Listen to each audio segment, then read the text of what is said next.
at the famous Vaughn Lake House, perched right on the crystal blue water of Lake Arrowhead.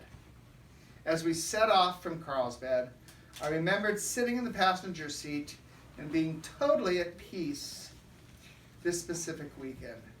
Not a care in the world, just my dad and I, heading up to see his beloved cousin Greg and his loving soulmate Lisa. After nearly 3 hours in the car of dodging and weaving in and out of Los Angeles traffic and racing up Highway 18 along a Porsche Panamera,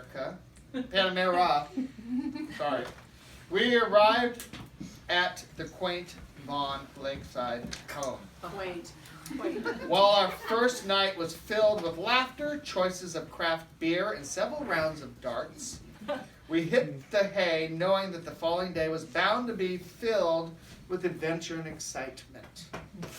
Morning came and Greg asked my dad and I if we wanted to take a walk through his place that he called the Interpretive Forest, or formerly known as the Mojave River Forks Regional Park. Excuse me. Water in hand, the three of us were accompanied by Greg's closest companion, Loki. As we arrived at the park, there wasn't a single other hiker, camper, or trailblazer that day. It was 76 degrees, not a single cloud in the sky, and a light breeze whistling through the treetops. We hiked for over an hour, while Greg showed us some of the highlights and the sceneries of the park. But as we were heading out, he had one more stop for us. This was where we began to interpret. We arrived at an ancient Native American campsite where seats were carved out of stone. These seats were well over 100 years old and had stood the test of time.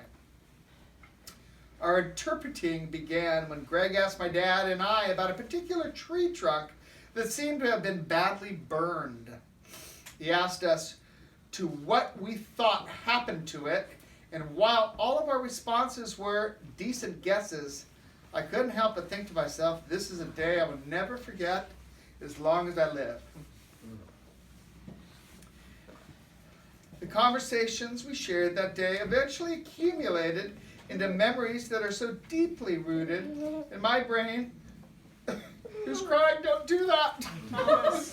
I will always be able to replay that moment over and over in my head.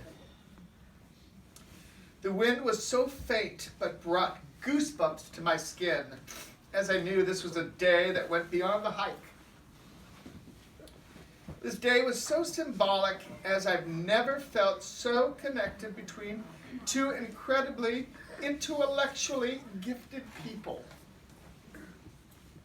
While I did not get to spend as much time with Greg over my 21 years as I would have liked to, I'm eternally grateful for the moments I got to share with him. He embraced me as his son. This was just the kind of effect he had on people. Pardon me. His love was infectious and was so clearly seen by everyone around him. He appreciated the little things in life, the kinds of things that are so appreciated he would appreciate the little things in life, the kind of things that are so commonly overlooked or ignored in everybody's busy lives.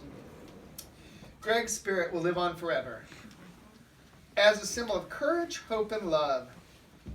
While this brief letter was only able to capture a microscopic glimpse as to what Greg was like, I hope you will find love and joy today as we celebrate such an incredible human being. I love you so much. Signed, Liam Michael McCloskey. Oh, wow. That's a good one.